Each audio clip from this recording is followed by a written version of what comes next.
राष्ट्रीय अध्यक्ष नितिन नवीन द्वारा पदभार ग्रहण करने पर स्थानीय भाजपा कार्यकर्ताओं द्वारा पार्टी कार्यालय से कन्याशाला चौराहे तक जुलूस निकाला गया। कन्याशाला चौराहे पर आतिशबाजी कर एक दूसरे को मिठाइयां खिलाईं। भारतीय जनता पार्टी जिंदाबाद, जिंदाबाद, भारतीय जनता पार्टी जिंदाबाद। खुशी का विषय है कि विश्व की सबसे बड़ी पार्टी भारतीय जनता पार्टी के आज 14वें राष्ट्रीय अध्यक्ष के रूप में नितिन नवीन जी ने हमारे अध्यक्ष बने हैं। मैं आप सभी कार्यकर्ताओं को भारतीय जनता पार्टी की ओर से बधाई शुभकामना देता हूं। सब कुछ उपस्थित हम सब के वरिष्ठ नेता हमारे पूर्व विधायक माननीय लाल सिंह रावत साहब, हमारे मंडल के दोनों शीर्ष अध्यक्ष आदरणीय विजय पटेल जी, आदरणीय प्रकाश जैन जी, हमारे जिले के मोहम्मद राकेश यादव जी, हमारे मोहम्मद गौतम प्रजापति, सूरज मकवाना जी, हमारे उपाध्यक्ष सुभाष शर्मा जी, भवानी भैया, हमारे जिला उपाध्यक्ष राजेंद्र नवाना जी, अन्य सब वरिष्ठ कार्यकर्ता बंधु आशीर्वाद हूँ। निश्चित ही हम सब के लिए बड़ा खुशी का अवसर है कि आज हमको 14वें राष्ट्रीय अध्यक्ष के रूप में नितिन नवीन जी मिले हैं। मैं परमपिता परमेश्वर से कामना करता हूं कि नितिन नवीन जी को ईश्वर खूब ऊर्जा दे, खूब शक्ति दे, ताकि वो इसी प्रकार हमारे नरेंद्र मोदी का जो सपना है 2027 तक भारत को विश्व गुरु बनाने का, उस सपने को साकार करने में अपनी महत्वपूर्ण भूमिका निभाए। मैं पूरे डाकता नगर के भारतीय जनता पार्टी कार्यकर्ताओं की ओर से आदरणीय नितिन नवीन जी को ढेर सारी बधाई शुभकामनाएं प्रेषित करता हूँ। दोनों मंडल अध्यक्ष जी, सम्मानीय मंच, उपस्थित सभी कार्यकर्ता साथी, एक नए युग की, एक नवीन युग की शुरुआत हुई है। भारतीय जनता पार्टी ने 45 वर्ष के युवा को भारतीय जनता पार्टी का सर्वोच्च पद है उसको अलंकृत किया गया है। आज माननीय नरेंद्र मोदी जी के जो भाषण हुए, उन भाषण में उन्होंने कहा है कि मैं सब कुछ हो सकता हूँ, लेकिन देखिए एक भारतीय जनता पार्टी का कार्यकर्ता हूँ और आज से नितिन नवीन जी हमारे भी बॉस हैं। तो नितिन नवीन जी जब प्रधानमंत्री जी के बॉस हैं तो हम सभी भारतीय जनता पार्टी के करोड़ों कार्यकर्ताओं के बॉस है।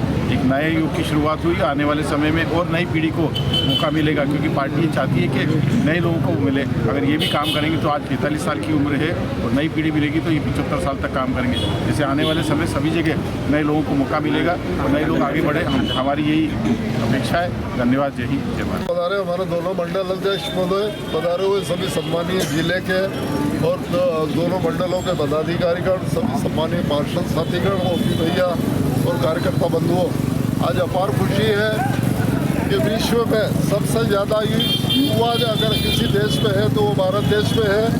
और भारत देश में युवाओं के लिए जो एक नई शुरुआत मोदी जी ने की है और वो हमारे नवीन राष्ट्रीय अध्यक्ष जो बने हैं और 45 साल की उम्र में राष्ट्रीय अध्यक्ष पहली बार बने हैं और 14वें राष्ट्रीय अध्यक्ष की जो शुरुआत युवाओं के रूप में हुई है वो हमारे लिए एक अद्वितीय है। और आने वाले समय में युवाओं के लिए अपार देश में निश्चित उनके लिए अपार कार्य मिलेगा और अपार पद भी उनके लिए सर्जित होंगे। ऐसी पूरे श्रेष्ठ नेतृत्व का विचार है, उसी विचार के साथ कार्य हो रहा है। मैं पुनः नवीन अध्यक्ष को बहुत बहुत शुभकामनाएं अर्पित करता हूं। धन्यवाद।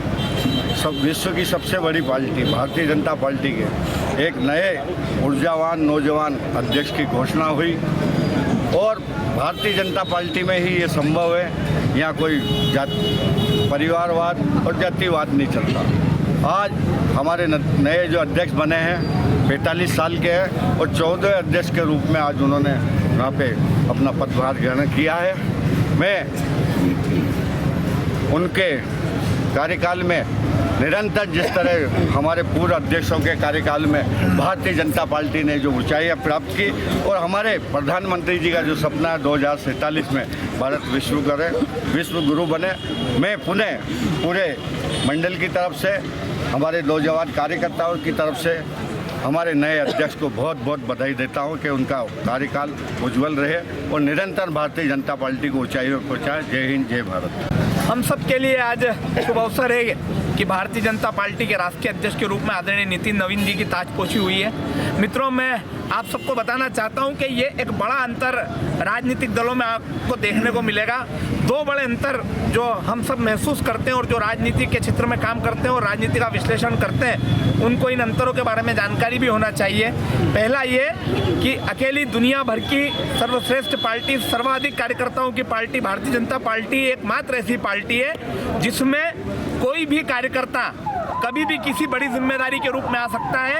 ये फिर भारतीय जनता पार्टी ने नितिन नवीन जी को हमारा राष्ट्रीय अध्यक्ष बना के सिद्ध किया है। दूसरी बात, देश के अंदर अभी जितने राजनीतिक दल हैं, जितने भी राजनीतिक दल काम कर रहे हैं, उनके राष्ट्रीय अध्यक्षों की उम्र और भारतीय जनता पार्टी के नवीनतम राष्ट्रीय अध्यक्ष आदरणीय नितिन नवीन जी की उम्र को देखा जाए तो सर्वाधिक कम उम्र के और सर्वाधिक युवा अगर कोई राष्ट्रीय अध्यक्ष है तो वो भारतीय जनता पार्टी के हैं। मित्रों, बहुत स्पष्ट संदेश है कि युवाओं के हाथ में अब भारतीय जनता पार्टी की भागदौड़ है और ज़्यादा से ज़्यादा ताकत के साथ, ज़्यादा से ज़्यादा ऊर्जा के साथ हम सब लोग आदरणीय नितिन नवीन जी के नेतृत्व में, उनके मार्गदर्शन में हम सब लोग काम करने वाले हैं और भारतीय जनता पार्टी को और अधिक मजबूत करने का हम सब लोग आज संकल्प लेते हैं।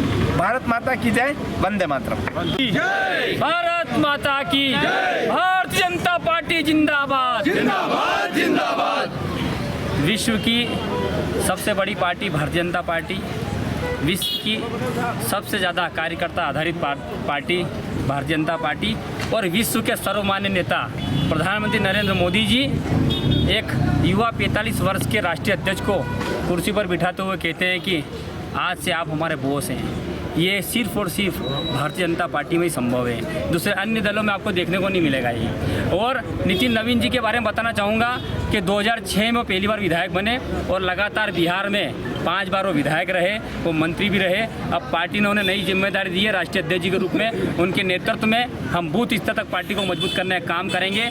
और जैसा कि भारतीय जनता पार्टी के सभी अध्यक्षों का इतिहास रहा है कि जब भी कोई अध्यक्ष बनता है तो हम ऐसी जगह जीतते हैं जहाँ हम कभी जीते नहीं हैं। और हम पूरी उम्मीद करते हैं और पूरी आशा और पूरा विश्वास है नरेंद्र मोदी जी के नेतृत्व में कि पश्चिम बंगाल में भी फतह अगर होंगे तो भारतीय जनता पार्टी के हमारे नवीन जो नितिन नवीन आए हैं उनके नेतृत्व में होंगे।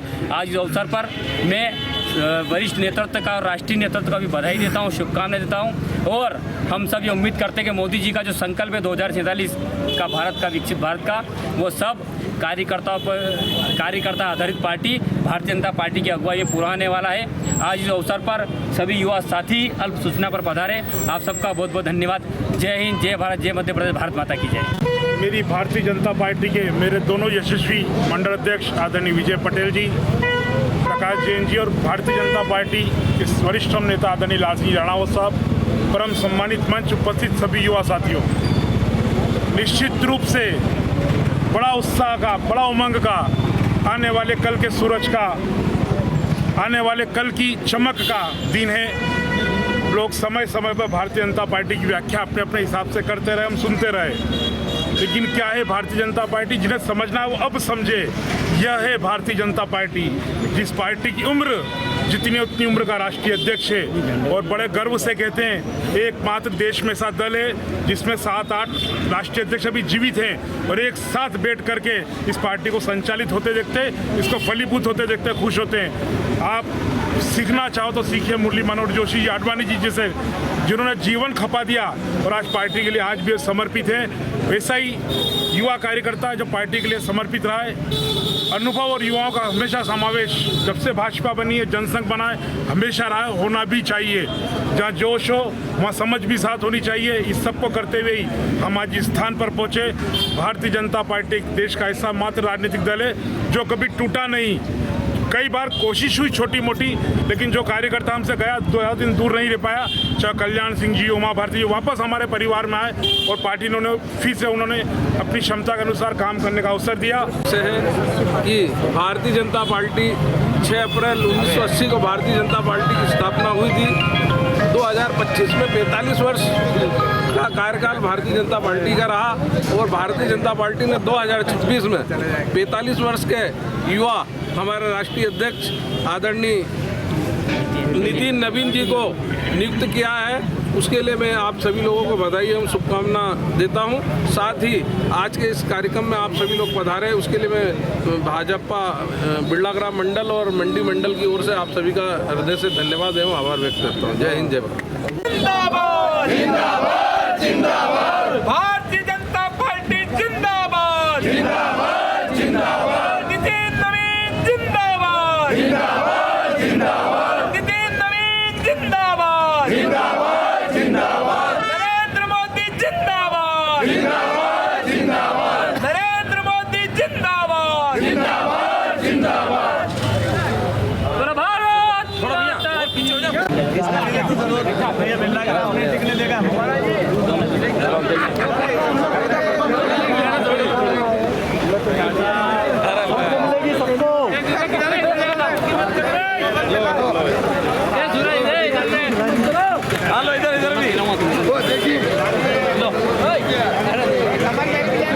बगैर जांच करे थोक बंद आपत्तियों को ऑनलाइन चढ़ाने हेतु बीएलओ पर दबाव। पूर्व विधायक गुर्जर ने रजिस्ट्रीकरण अधिकारी के मौखिक आदेश को निरस्त करने की मांग की।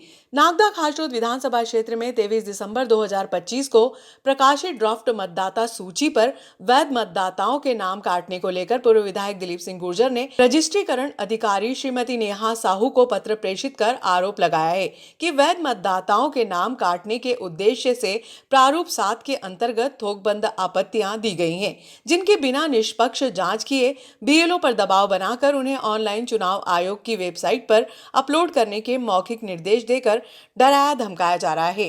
पूर्व विधायक ने कहा कि बीएलओ द्वारा सत्यापन के पश्चात प्रकाशित ड्राफ्ट मतदाता सूची पर 4-5 भाजपा पदाधिकारियों द्वारा लगभग 5000 से अधिक वैध मतदाताओं के नाम विलोपित कराने हेतु आपत्तियां प्रस्तुत की गई हैं। इन आपत्तियों की जांच किए बिना बीएलओ को ये कहा जा रहा है कि वे सभी आपत्तियां ऑनलाइन अपलोड कर दें, जिससे संबंधित मतदाताओं के नाम स्वतः ही मतदाता सूची से कट जाएंगे, जो लोकतांत्रिक अधिकारों का सीधा हनन है। पूर्व विधायक गुर्जर ने रजिस्ट्रीकरण अधिकारी के मौखिक आदेश को निरस्त करने की मांग की है। तो उनको चुनाव विधिवत उनकी सुनवाई की जा रही है और उनके डॉक्यूमेंट्स लिए जा रहे हैं।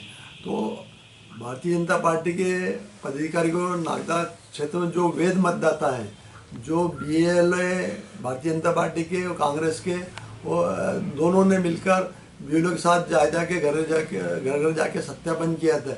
वो वैध मतदाताओं के नाम भारतीय जनता पार्टी के पदाधिकारी थोकबंद करीब नागदा खासरोद विधानसभा 5000 मतदाताओं के नाम दिए गए हैं, जिसमें वर्ग विशेष के विशेष व्यक्तियों के नाम भी सम्मिलित है।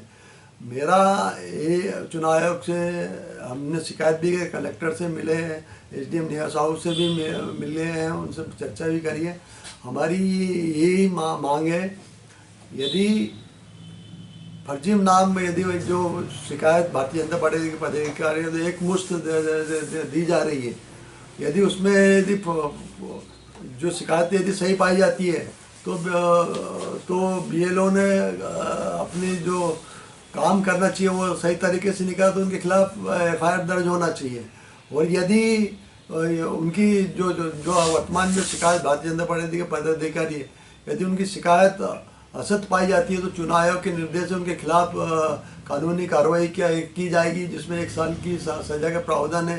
तो हमारे चुनाव आयोग से अनुरोध है कि आप निष्पक्ष रूप से जांच करें। यदि बीएलओ मतदाता सूची फर्जी मतदाता सूची में तो बीएलओ के खिलाफ कार्रवाई करें। और यदि आपत्ति करता है, यदि गलत आपत्ति कर रहा है तो उसके खिलाफ भी कानूनी कार्रवाई की जानी चाहिए। साथ साथ एक भी बात ये भी आ रही कि जो अधिकारी लोग, जो चुनाव संबंधित अधिकारी वो बीएलओ पर दबाव डाल रहे हैं कि जो अभी आपत्ति आई है उनको चुनाव की वेबसाइट से लोड कर दे। तो यदि लोड करे जाएंगे तो निश्चित रूप से वो नाम उनका कटना है और लोग ये तो लोकतांत्रिक प्रक्रिया का हनन है। हम शासन पर चुनाव आयोग से मांग करते हैं कि अधिकारियों को स्पष्ट निर्देश दें कि जितने भी आपत्तियाँ उसके निष्पक्ष रूप से जाँच करें, चाहे बीएलओ दोषी हो तो बीएलओ के खिलाफ कार्रवाई करें, यदि आपत्तिकर्ता के खिलाफ यदि शिकायत हो तो आपत्तिकर्ता के खिलाफ कानूनी कार्रवाई करें। कांग्रेस भी अपनी एक पैरेलल अपनी एक सर्वे टीम उतारती है जब भी ऐसे होती है प्रक्रियाएं शासन की, तो क्या कांग्रेस की जो भी सर्वे टीम है, जो भी कार्यकर्ताओं की टीम ने पैरेलल एक SIR की तरह ही पैरेलल कार्यकर्ताओं ने भी जाकर इसकी जांच की, तो उसमें ऐसा कहीं मिसमैच हो रहा है कि BLO गलत जानकारी दे रहे हैं या BLO पे दबाव जो दूसरी पार्टियां हैं उनके माध्यम से बनाया जा रहा है? अभी पूरा आप लोग देखेंगे कि पूरा एक महीने BLO ने घर घर जाके सत्यापन करा, उसमें हमारे कांग्रेस के BLA भी सम्मिलित थे और भारतीय जनता पार्टी के BLA भी थे। तो उन्होंने ऐसे 13,000 मतदाता छाटे थे, जो अन्य जो मृत थे वो अन्य शिफ्ट हो गए या अन्य स्थान पर नाम चढ़े हुए, ऐसे 13 उनके नाम कटे। तो जो मतदाता निष्पक्ष रूप से हुई, मतलब उसके बाद में शिकायत करना मतलब एक राजनीतिक षड्यंत्र है कि वैध मतदाताओं के नाम काटे। ऐसे भी लॉजिकल करीब 34,000 मतदाता का भी अभी नोटिस जाएंगे और जो उनको सिर्फ 7 दिन का समय दिया है और उनमें भी ना एक भारी संख्या नाम कटने का एक षड्यंत्र शासन द्वारा भारतीय जनता पार्टी के इशारे पे किए जा रहे हैं। और जो चुनाव में जो अधिकारी लोग लगे हैं वो कहीं ना कहीं राजनीतिक रूप से दावों में प्रभावित है। हमारे BLO के पास जो आपत्ति करने वाले व्यक्ति है वो जाके ये कह रहे हैं यदि तुमने ये नाम नहीं काटे तो तुम्हारी नौकरी पे खतरा मंडराएगा, तुम नौकरी नहीं कर पाओगे, यहाँ तक धमकियाँ दी जा रही है। नहीं, जैसे कि शासन के BLO थे और राजनीतिक संगठनों के BLA थे, तो जब दोनों ने एक साथ काम किया है, मेरा सवाल यही है कि दोनों में कोई विरोधाभास आ रहा है कि आप किसी हमारे हिसाब से BLO ने जो काम करा वो एकदम सही करा और सही रिपोर्ट दी है। परंतु भारतीय जनता पार्टी के लोग जो मंशा थी उनकी SR करवाने की, वो उन मंशा पूर्ण होते हैं नजर नहीं आ रही है उनके। वो जो चाहते थे जितनी संख्या वोट कटना वोट कट नहीं पाए, तो इसलिए पूरा एक राजनीतिक षड्यंत्र करके वो प्रिंटेड पूरे पार्टी से इनके प्रिंटेड आपत्तियाँ आई है। उसमें सिर्फ व्यक्ति को नाम देखेगा, उसमें भी फर्जी जो नाम जिस नाम से दिया है उसमें फर्जी हस्ताक्षर किए जा रहे हैं कि यदि बाद में जांच हो तो हमारे ऊपर कानूनी कार्रवाई नहीं हो सके।